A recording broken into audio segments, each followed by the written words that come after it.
Hi, Hawaiian Shirt Coder here again. We're continuing on with our series to do with Web API, and we're almost there. In this episode, we're just going to do a code review of all the work we've done so far. Let's get going.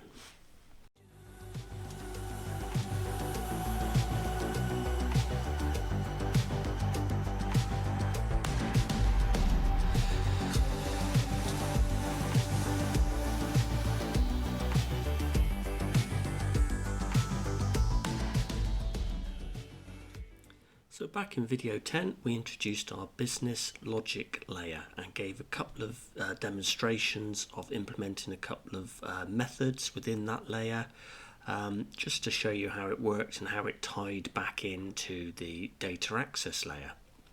So in this video, we're going to do a code review of some of the stuff that I've done off camera, which shouldn't involve anything particularly new that I haven't shown you on camera. It will just show you a more complete solution where I've implemented the business logic layer across the board for both players, fixtures and availability. So we're nearly done, so let's get going. So as you recall from video 10, we have now implemented our Web API system design, so it uses the diagram that is on the right hand side of the slide.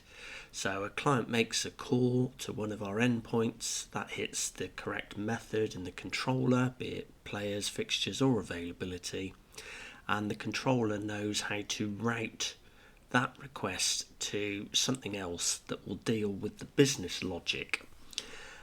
So it will call a business logic layer known as the BLL. The BLL will go off and do any sort of pre or post logic that will probably involve needing some data. So the business logic layer in turn knows how to contact the data access layer. Its sole responsibility is to be able to issue queries at our underlying database, which is a SQL Server database.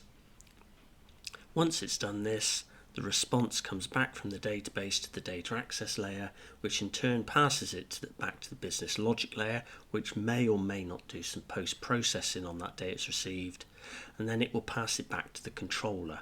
The controller will make a decision on what HTTP request or status code to pass back to the client. So each thing now has its own responsibility. So we've done away with how we've implemented it in previous videos, where everything was done in the controller, which is the far left hand part of the slide. We've done away with the middle bit where we just had the controller talk directly to the data access layer. So we've got a good separation of concerns, which lets us test further. So what are we going to go through in this video, this code review video? So we're going to take stock of all the stuff that we've done. So here are the bullet points we're going to go through in this video session. So the first thing that we're going to detail is we've removed at long last the in-memory database. We're going to physically delete the in-memory database from the project. It has no references anywhere in the project now, so it's no longer needed. We've got a full persisted set of data across players, availability and fixtures. So that's the first point.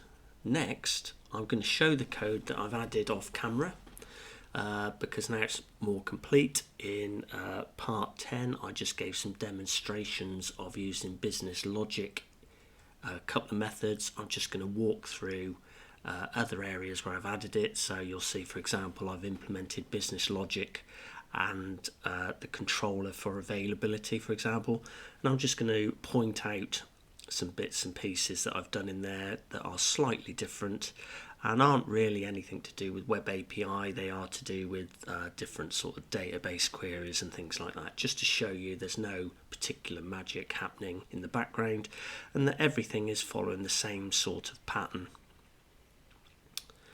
And then finally I'm going to revisit a previous problem that was uncovered in one of our previous videos, and that is when we tried to delete a fixture and we couldn't delete a fixture because the fixture record had child records in the availability table, which caused a foreign key constraint problem.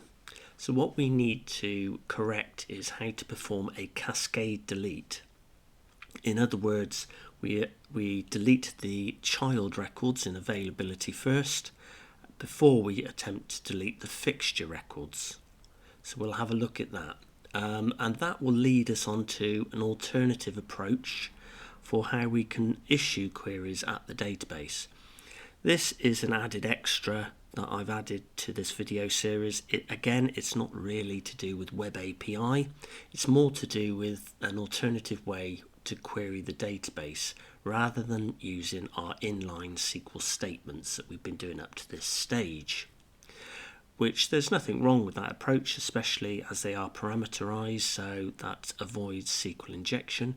But as your SQL statements become more complicated, these SQL statements in our code become long and difficult to read. So the alternative approach I'm going to show you some examples of and explain a bit of theory is something known as stored procedures.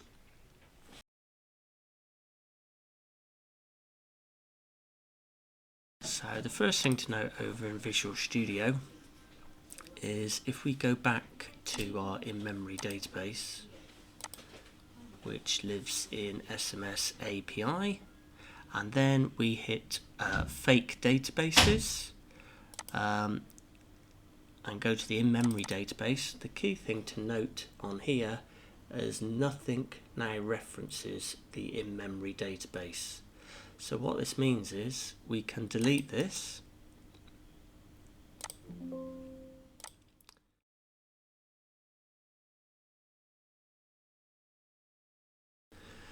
So let's just have a look around at some of these. So get player by ID, try out, player 4, execute. Harry Kane comes back out of the database. Let's try a fixture. So let's get a particular fixture out of the system. Let's try fixture 2.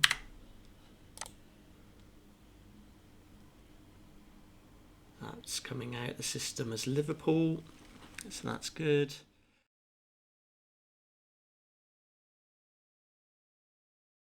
And we also now have a full complement of availability endpoints, which during this series we haven't really discussed in a great deal. But we can try these out as well. So this first one is saying player availability for a fixture. So tell me all the players who have signed up for a particular fixture. So let's try fixture 2 again, which is Liverpool. Who said they can play for this fixture? We get the details of the fixture back, Liverpool, and we get the 2 players have currently signed up, which are Peter Parker and Harry Kane. You can see that the JSON structure is a little bit more complicated. It has a nested array of available players within the overall JSON payload.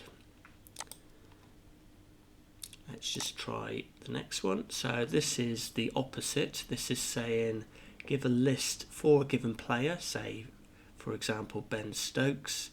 Let's see all the fixtures he has made himself available for. So instead of a fixture ID, we pass in a player ID. Let's try this one out. So Ben Stokes in our database is 3. And we can see that Ben Stokes is available for Southampton and Manchester City. So that's good. And these queries in the background, these SQL queries that produce the data for these endpoints are performing joins between availability and fixture, or fixture or player and availability, or maybe all 3 in some cases. So let's have a look at this one. This will give a list of counts.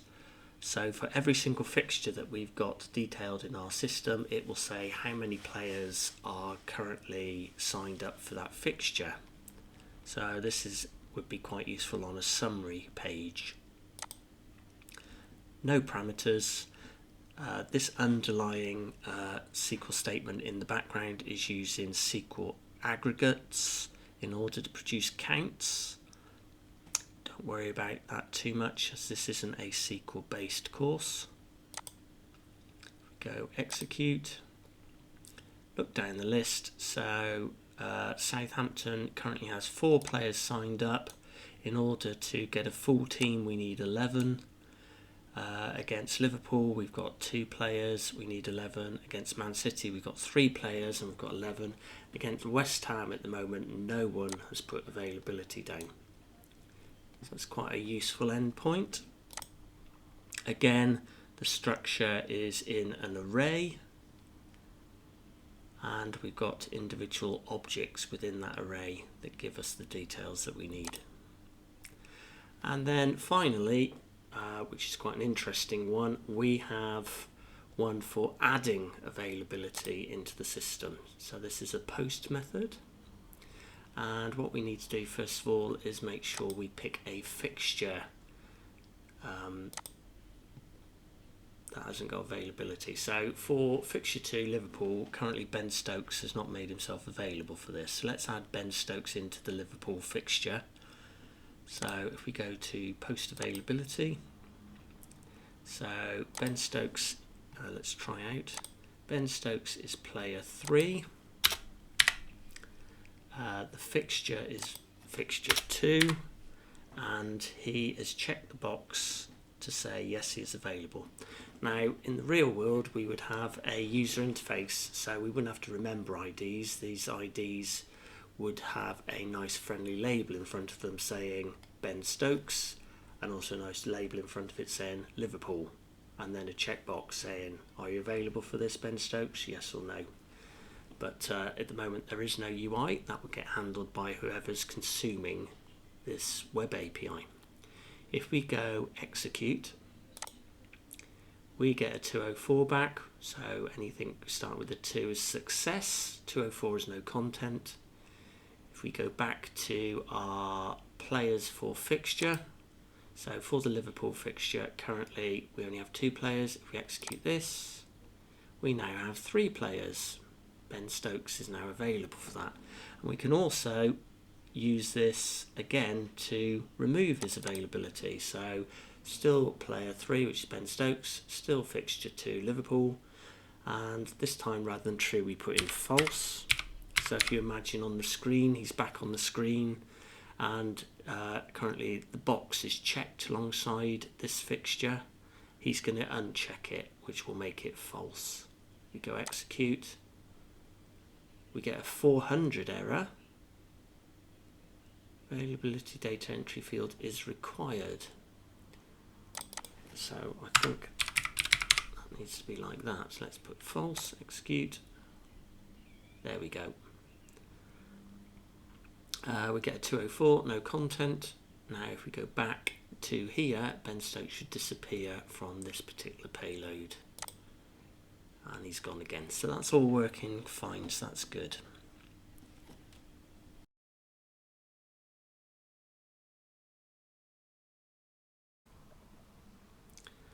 So, no in-memory database and far more endpoints that we can hit in our web API. So I thought it would also be useful to just have a look behind the scenes in our SMS logic layer. As I said, we've now added far more methods. So let's first of all have a look at the interface, and the interface will give a list of all the method signatures or the contracts that must be adhered to by anything that implements SMS logic. And you'll notice from this video compared to video 10 that we have a lot more methods, so much so that I've actually put them in regions just to sort of segregate them. So we've got logic methods for anything to do with players, one for fixtures and one for availability. And if you expand these out, there are quite a lot of methods. So here's all the methods for players and so on for fixtures and also for availability. So all of these have now been implemented in the actual concrete implementation, SMS logic. And again, I have put these into regions just so I can close them up, because there are a lot of lines of code in here now. In fact, we go all the way down to 458 or 59 lines of code. Now, in hindsight, what I may have done if I was refactoring this is I may have split my business logic out rather than in one big bucket called SMS logic. I may have split it out maybe into users of the systems. There might have been a business logic layer for administrators and a business logic layer just for a standard user, or I may have split the business logic by entity type, so there's just a business logic layer for players or just for availability. But just for this demonstration, I've placed all our business logic into one class called SMS logic. The key thing to note with all of these, so if we just say open up, let's open up fixtures to start with, is they all follow a very similar pattern. So let's have a look at, say, the save fixture. So the pattern is as follows. There may be some logic that takes place. So it might be, for example, converting this ADO fixture DTO to an actual fixture before we do anything with it. Then we make a call to our data access layer that will issue the query with the data, and then we'll get a response back from the data access layer where we may or may not do some post-processing in the business logic layer before we pass a response back up to the calling code, which is the controller. So again, same sort of thing here. We've got our call to our data access layer. And that's exactly the same all the way through for fixtures, players and availability. So there's a common sort of pattern there. If I show you the availability section of the business logic layer, nothing different again. The only reason I want to show this is it has some more complex queries than the player and fixture sections. So let's just have a look at those. So we've got the get players availability for fixture, where you pass in a fixture ID and it will show you all the players who've said they're available for that fixture. We open this one out. You will see that we have a SQL statement, and this SQL statement is different to the ones in the player and fixture methods, as this requires joining more than one SQL database table together. So you can see that by the word join. So what it is doing is it is getting all the players from the system and it is joining them to any availability records that match based on the player ID. So that's a slightly more complicated join or SQL statement than we've been issuing before, which has just been from one table. So that's really all I wanted to highlight there. And one thing you will notice is the SQL ends up becoming quite long. We will talk about that in a moment, of a way around this to make the code a little bit more readable. So that's one example in our availability query where something is slightly different. The other area is this method, fixtures availability counts. So again, the pattern is much the same, where we make a call to the data access layer. What I'm trying to highlight here in this availability section is these are more complex queries. Now, don't worry too much if you don't understand queries, as this particular course is not interested in SQL queries per se, even though I will be saying a little bit more about queries in a minute.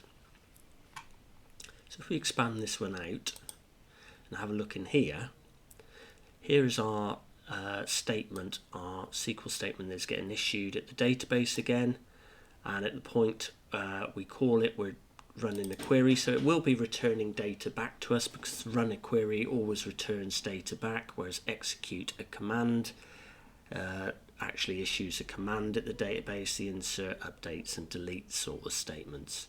But this one, the reason I wanted to point this one out is this one is using what is known as an aggregate SQL query. So aggregates let us derive some data from the data.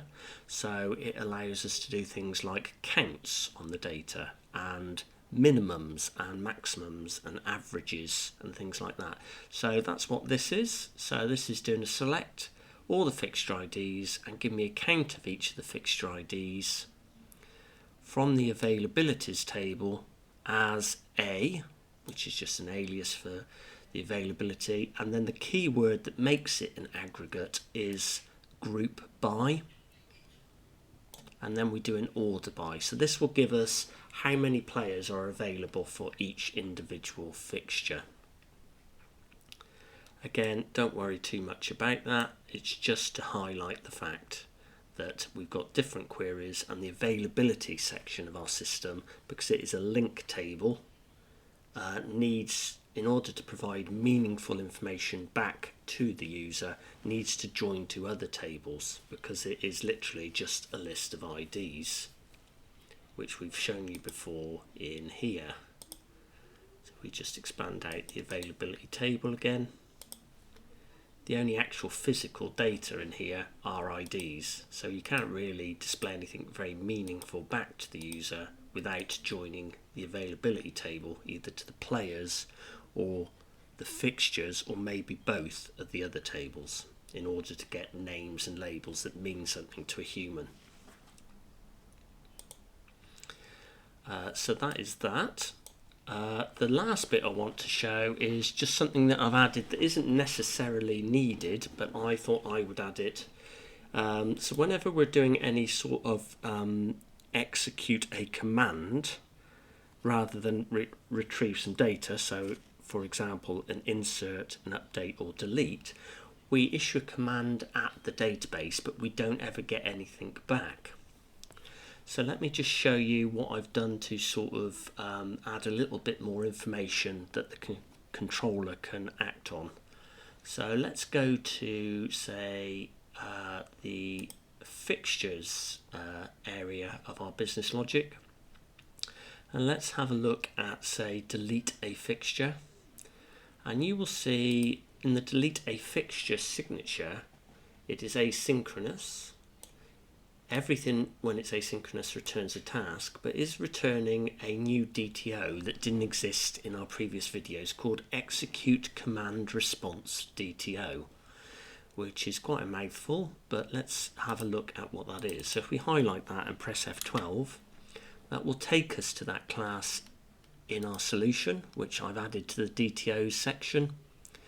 It doesn't sit in any of the subfolders. It is used across the board for both player, fixture and availability. It contains two properties, the execution status and an error message. So the execution status is actually an enumerator that I've created. So let's just double click on that one and press F12. And this enumerator is trying to simulate the vague HTTP status codes that the controller may want to return back to the calling client. So if everything's worked okay, we're going to return from the business logic layer an execute command enumerator of 200, and based on that the controller can say, look at that enumerator value and go, oh, everything worked, I'll return an actual physical HTTP status of 200 back to the user. Whereas other things can happen in the business logic layer, and because nothing actually gets returned back from an execute command, we don't really know what's going on. So I've in essence added this sort of wrapper that will always give the controller a little bit more information of what the outcome of issuing a command was. So for example, we may get bad data, which would be a 400. We may not be able to find the data that we're trying to act upon, a 404. Or the one that's quite likely to happen is if something goes wrong with a database query, say connectivity fails for whatever reason, is we'll get a 500. So in that case, if we get anything other than an OK response, there will be some sort of error that we can trap in a try-catch statement and place in our error message. So let's go back to our logic and just walk through this example to try and explain it a little bit more. So this is deleting a fixture. When we come in and delete a fixture, the first thing we do is we create one of these new DTOs, and then we create our SQL statement, delete from fixture, where ID equals the ID we pass in.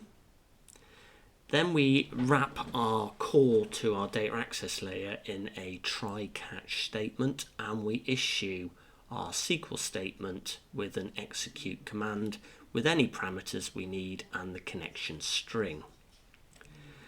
This will go away, and if it succeeds, it will continue to the next line, line 250, and set the execution command response DTO's status to OK, and then just return that DTO back to the calling code, the controller. But should anything go wrong, and the main thing that can go wrong would be probably there's something wrong with the database call, or it can't make the database call, it would jump into the catch. And the catch would capture the exception, which we could use for internal login purposes or whatever we want to do with. But in this example, what I've done is I have basically put the exception message into the DTO's error message. I have then set the status of the DTO to an internal exception, and then I've returned that whole DTO response back to the calling code, which is the fixtures controller. So if we just have a quick look at the fixtures controller, we can see how it utilizes this new DTO object for the delete call. So if we go to controllers, fixtures, and then if we try and find the delete fixture, here we go. So the delete fixture makes a call to the business logic layer calling the delete fixture method that we were just in a moment ago. And what this method will do is it will always return us a execute command response DTO object. What we then do once this is executed is we have a look at what this response object has inside it, and we're saying if the response status is not OK, something has gone wrong, in which case we need to return a status code that is the status code that's in the response.execute status. So that will be probably a 400 or a 404 or a 500, and we will also return back the error message. Now we may want to tweak what the error message is at this point, but I'm just returning back what is got caught in the actual exception, which you may not want to expose that information to your calling client. You would probably wrap that away and stick that in login and just provide a generic error message. However, if the execution status is OK, we simply return no content. So this just provides the controller with a bit more of a clue of what is going on.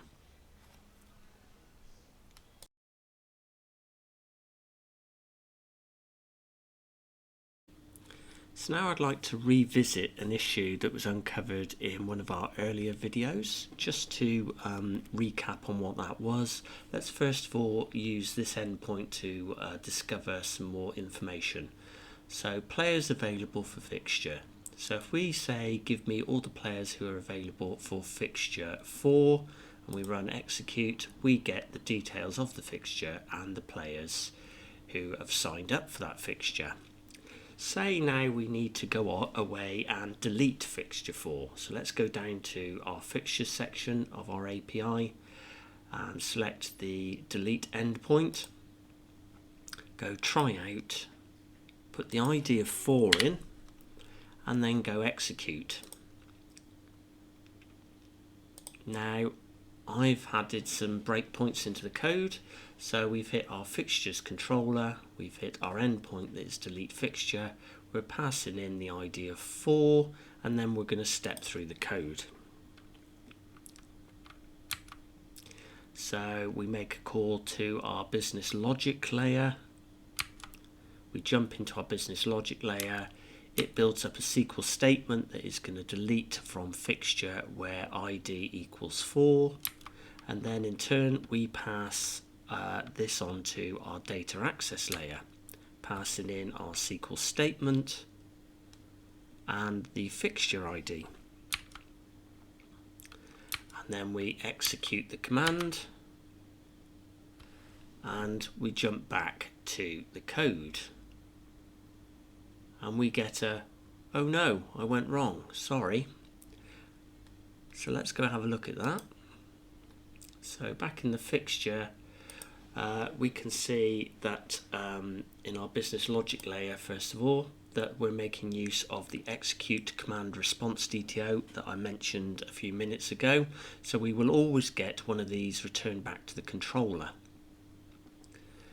So in the controller, what is happening is that we're getting something that isn't an OK, something has gone wrong, and at this stage we can't see what has gone wrong. So let's just see if by putting a breakpoint here we can simulate the same problem, but hopefully see an error message coming back from the business logic layer. So again, we go to fixtures, we say we want to delete fixture 4, we go execute, we go F5, we go F5, and this time we have come in here and the execution status is internal exception. So that will also mean we have an error message, and the error message will be contained in response.error message. Let's have a look at the error message.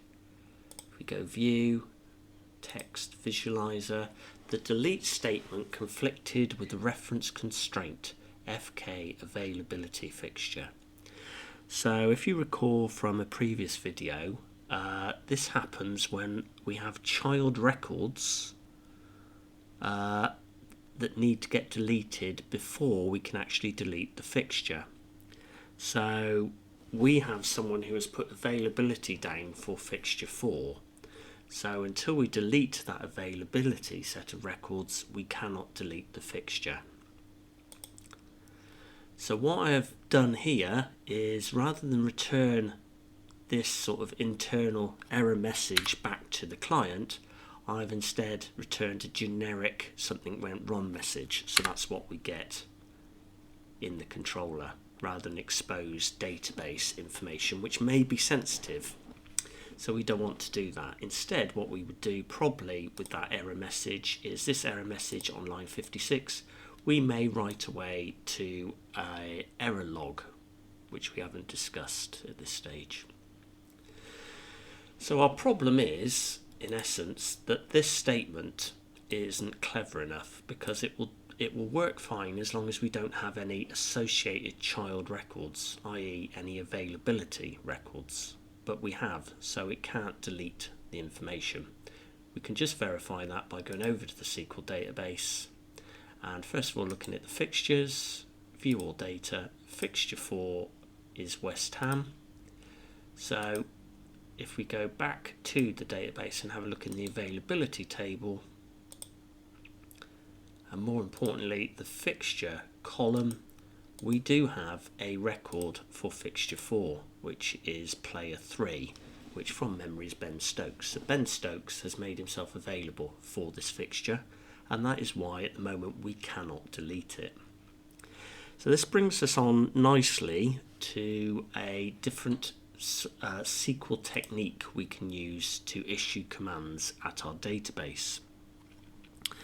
So this example has shown off our execute command response DTO, which is quite nice, that we can control an error that comes back to the calling code and also log off the actual internal error message for debugging. But now I want to see how we can improve this delete statement. And we can delete this statement, we can improve this statement by using something called a stored procedure. Now, stored procedures are nothing to do with Web API, they are to do with databases and database queries. So this won't be a deep dive into these, but I thought it would be worth mentioning because as we join our tables more and more, these statements get longer and longer. So one way to get round this deleting the child records availability before we delete the parent record, which is fixture, is we could issue two SQL statements. So we could have another variable here, variable x, that would say delete from availability where fixture ID equals fixture ID, and that would work fine. Again, we'd have to make another call to execute command that would issue this statement, and then we would have to issue another command that would fire this statement. So in essence, we're having to fire two SQL statements at the database. So this doesn't seem the most efficient way of achieving a cascade delete. So the other way we can do it is through this thing called a stored procedure. Now, stored procedure doesn't do anything particularly magical. It is still SQL statements, but a stored procedure has a couple of advantages over and above a standard SQL statement. One of those advantages is within your stored procedure you can issue several individual SQL statements. So in our case we need two delete statements, and they will act as one atomic transaction. So both bits will get deleted or neither bit will get deleted. So that is good, that's exactly what we want. Whereas if we have two SQL statements in the code, one could execute where we delete all the availability, then for some reason we lose connectivity to the database and the second one fails. So we're left with messy data in the background, we lose data integrity and referential integrity in the database. So being able to encapsulate everything into a single statement or one call to the database is a much preferred option. Stored procedures also hold other advantages over and above SQL statements. So another example of a stored procedures benefit is that it is compiled code. So this again relates to the actual SQL Server rather than anything to do with Web API. SQL Server with a stored procedure has already worked out the optimum way to execute that piece of code. Whereas when we issue a single SQL statement, it has to go through several lines before it actually executes it, or several operations where it parses the SQL, it optimizes the SQL, and then it finally executes the SQL. Whereas a stored procedure literally executes the SQL. So in theory, it is more efficient. One final point to do with stored procedures are stored procedures, like tables in your database, so like these, are database objects. All database objects allow you to have permissions on them. So this means we can, with a stored procedure, only allow certain users to execute a given stored procedure. So this is quite nice because it adds another level of security into our system. At the moment, the only security we have will be actually in our C# code, if we have any at all. So once someone can get to this stage and run these lines of code, they will always be able to execute the delete statement. Whereas if we change this to a stored procedure, they may get to this method, may try and fire the stored procedure, but the stored procedure will have permissions at the database level that may say, sorry, you're not allowed to do this. So that's a very quick million high view of how stored procedures work and some of their benefits. And because we've used a micro ORM in Dapper that deals in actual mappings through SQL statements, we can utilize stored procedures in our existing code. So what I want to show is how we overcome this issue that we've got at the moment with this cascade delete not working.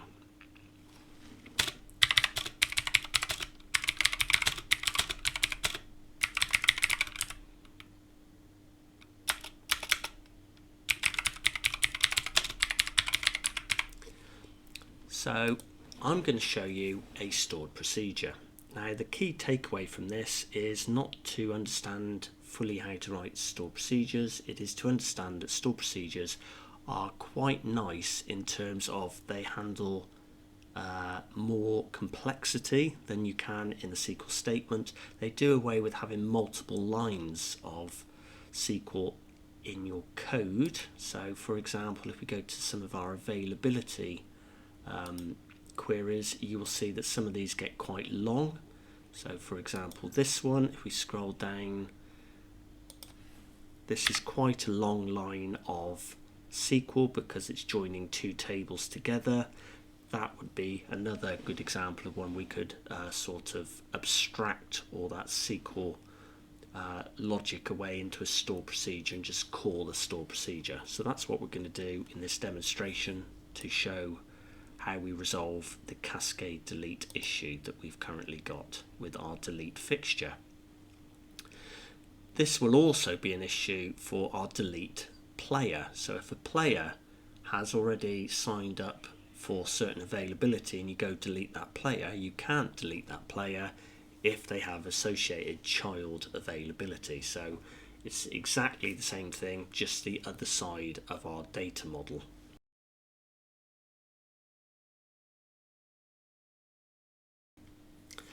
Right, so if I come over to our database and show you how we create the stored procedure. So you will see that stored procedures do not live under tables, they live under programmability stored procedures. You will see I already have one stored procedure in here already that I've written during the time we were off video between part 10 and this video. And I'll talk about this one in a minute, but first of all I want to resolve this cascade delete issue with fixtures. So where we need to go next is we need to go back over to our Solution Explorer, reload our database project if it's not loaded already, and you will see that I've added some additional scripts to our system. And the one we're interested in for the cascade delete of fixtures and availabilities is the one called amendment to proc1. So if you double click on that, that will open. What you need to do is do Control A to copy it into the clipboard and Control C. Then close this file, reopen up our SQL panel, we'll pin it this time, and we'll just close that so we've got a bit more real estate on the screen. And what we will do is on SMS we will right click, go new query, and then go do Control V to bring in the stuff that's in the clipboard, and this is our definition of our stored procedure. I will just quickly run through this even though this is not a stored procedure based course. So what we are doing is we are creating a procedure and we are calling it USP delete fixture. USP is just my naming convention, stands for user stored procedure, which you will find in SQL Server that you get things called SP, which is system stored procedure. So it's just my naming convention, and then I give it the purpose of the stored procedure, which is to delete a fixture. Stored procedure expects a parameter which is the fixture ID, so the ID of the fixture we wish to get rid of. And then it can do the stuff we were saying earlier on. It can do more than one statement and treat them as a whole. So the first thing it will do is it will try to go away and delete any child records for that fixture ID that exist in the availability table. So it will try to do that delete, and it will go away and check that there wasn't a problem. If there was a problem, it will roll back the transaction, i.e. leave all the records in place and just stop. But if everything continues on successfully, it will then attempt to do the second part of this deletion, which is to actually delete the parent end or the fixture end. So again, it will say delete from fixture where the ID equals the fixture ID parameter passed in, and again it will go off and perform a check to say, did you manage to do that? And if you didn't, I'm going to roll it back and return at that point. So at this stage, if anything failed, the data would be left as is before we've attempted to delete it. If both of these were successful, it will say, okay, I'm going to commit both of these deletes, i.e. make them permanent. I'm going to delete all the availabilities that relate to the fixture, and I'm going to delete the fixture itself. So that's all our stored procedure does. So that's that, and then what we're going to do is just run this in by pressing the triangle. We get a command completed successfully, and you will notice over on the SQL panel that all of a sudden that has come into the stored procedures section. If it doesn't come in, just right click on stored procedures, go refresh, and then you'll find this will update. So we can close this window and go don't save. The key thing we need here is just to remember the name of the stored procedure. So I'm just going to copy that into the clipboard, and then I'm going to go back to our business logic. We can now unpin this, and basically what we're going to do is we're going to get rid of this statement. So I'm going to comment it out, and then I'm going to say var SQL statement equals the name of the stored procedure. That's all we have to put in. So all of a sudden this is a lot shorter, doesn't have all of this stuff. All the intent of what it does is given in the name, but the actual details you have to go and have a look at the stored procedure for. So we're almost done. We're still going to pass in the same parameter, which is a fixture ID, and that needs to match the parameter name, which it does. But what we need to do now is we need to tell it that this command is actually a stored procedure, because if you look at our signature for execute command or query a command, if we go F12 on that, you will notice it has this optional parameter, which if you don't pass it in, will say it's inline SQL text. Well, it is no longer inline SQL text, it is now a stored procedure, so we need to pass that in as well.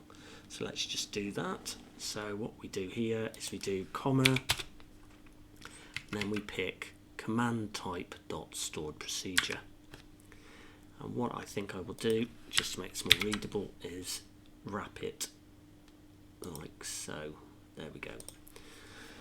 So there we go. So that's what that's going to do. So let's just try this out and see if this now succeeds, whereas before it was failing. So let's put a breakpoint on this, fire up our Swagger again, and retry deleting fixture 4. So we go down to fixtures, try out. We want to delete fixture 4, which we know has Ben Stokes in it at the moment. So if we go execute, if we look at our code, it's passing in 4. It goes into our business logic layer, which now uses a stored procedure that makes a call to our data access layer. So let's just go into there. Let's have a look at our data access layers now, passing in for the SQL statement USP underscore delete fixture. It's passing in the parameter of ID4, and then it is also passing in the connection string, and the command type is stored procedure. So let's carry on and see if this works.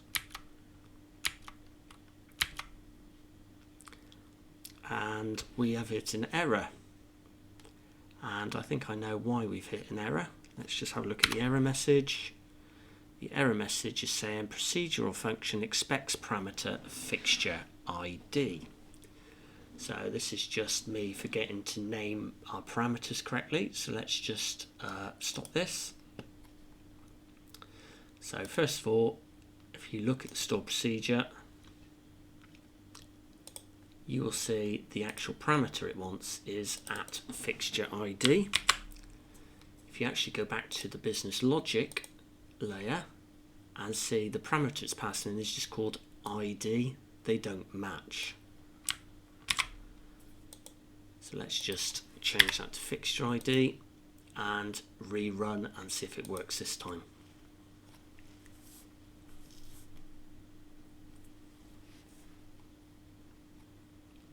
Back to fixtures, delete fixture, try out 4, execute, back into our controller, F10, F11, into our business logic layer, pass our stored procedure into our data access layer. Here we go, so there it is again.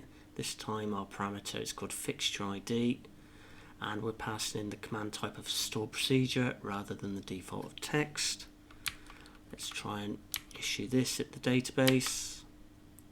This is looking more promising. This time we get an OK, and we're going to return that response back to the controller. So we're back in the controller. The controller says, is the execution status equal to OK? Yes, it is. We're not going to go into any of this error stuff. And if we hit F5, go back to our UI, and you will see we get a 204 no content. So we can now go and see, if we have a look at all our fixtures, fixture 4 should have disappeared.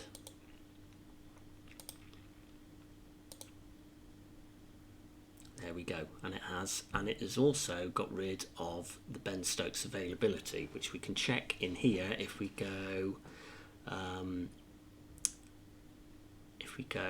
player availability for fixture. If I put in 4 won't even exist. There we go, 404, no availability details found for fixture, which is correct because it's no longer in the database.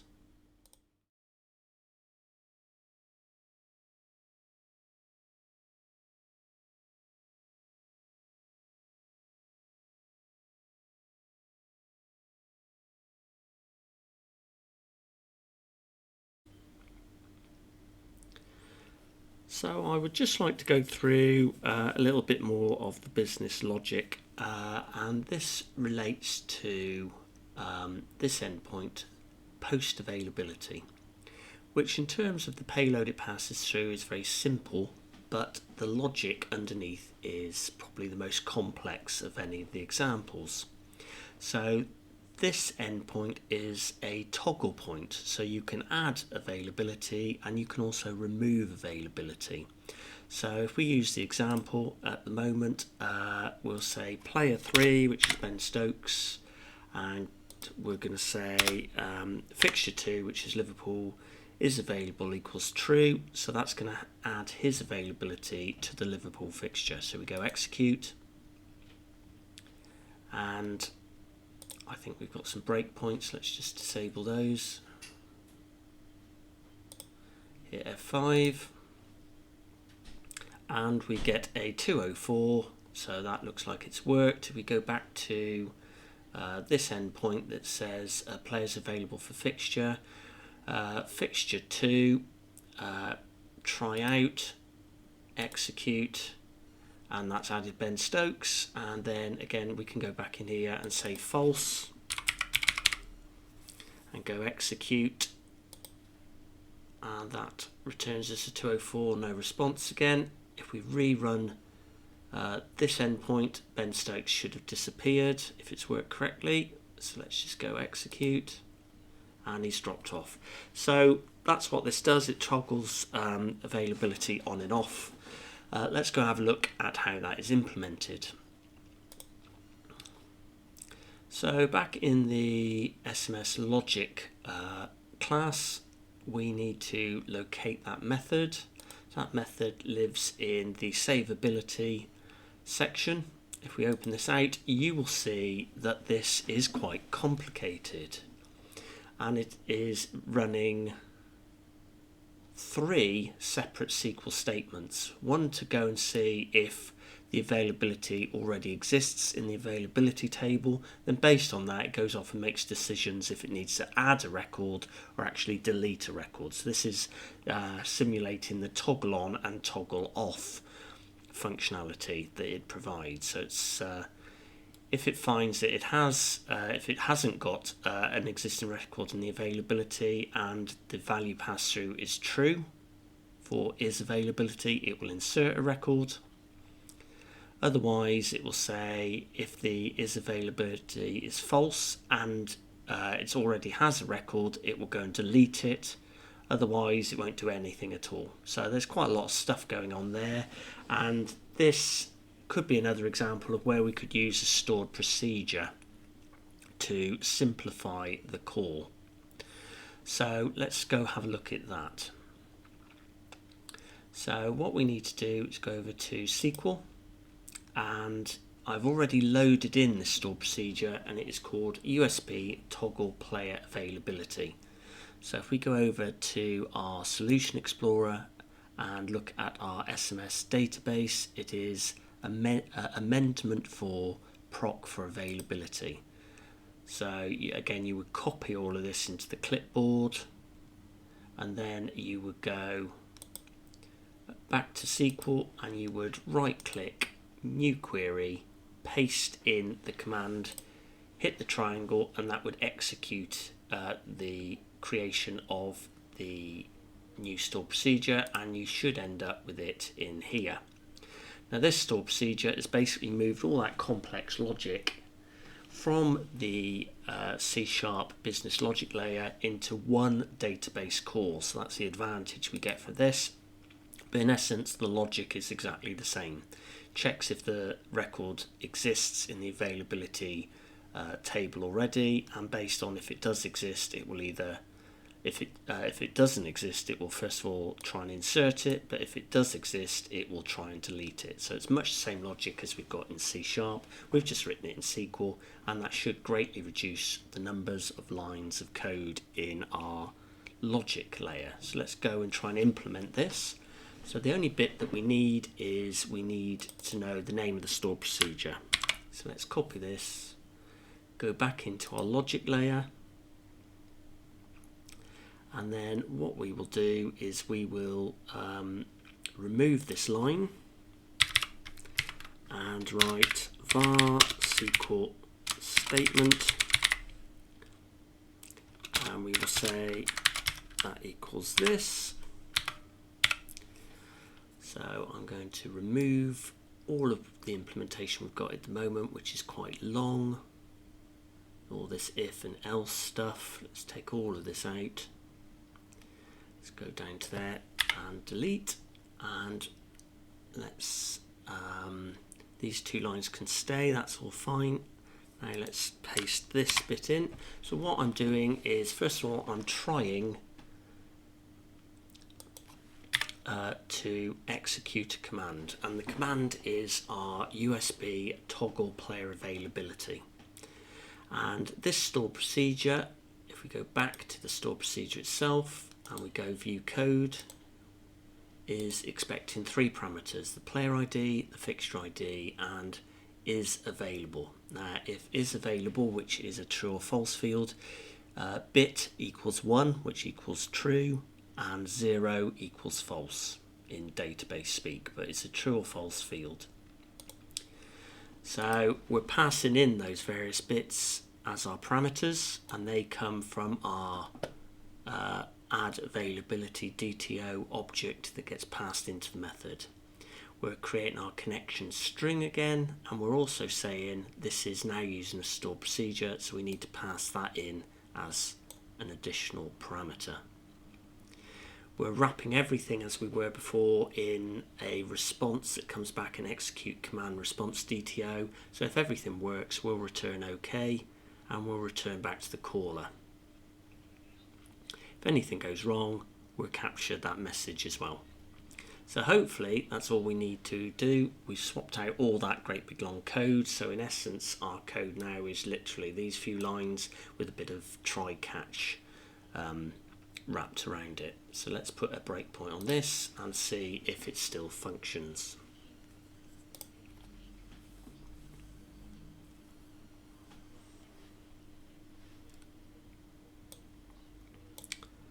So let's go and have a look at our availability again.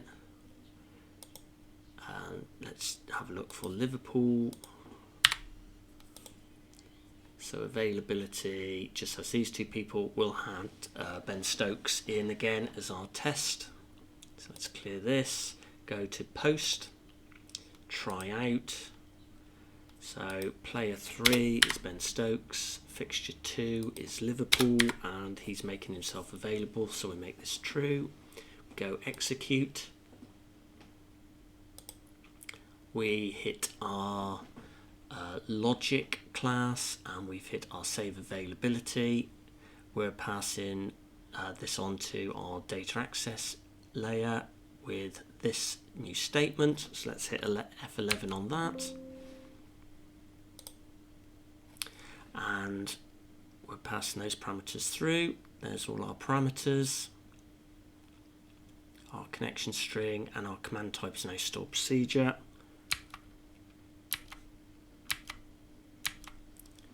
And that looks like that has succeeded as we haven't hit the catch. Go back to the response, go F5, and we should get a 204 no content, which we do. We can just check that by looking at the availability again for this fixture. So if we go execute on this, all of a sudden we have Ben Stokes. And just to flip it on its head, we'll take his availability off. We'll change this to false. We'll hit execute. This time I'll just hit F5. Then back at our Swagger documentation with the 204, no content, success. Again, if we run this endpoint, Ben Stokes should now have disappeared, which he has. So just another example of, by using a different query technique, how we can reduce the amount of physical lines of code that appear in our C# business logic layer.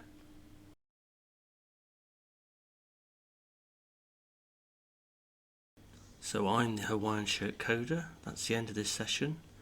Please remember to like, subscribe, share with your friends. Remember, keep learning, keep exploring, keep developing, and I'll see you next time.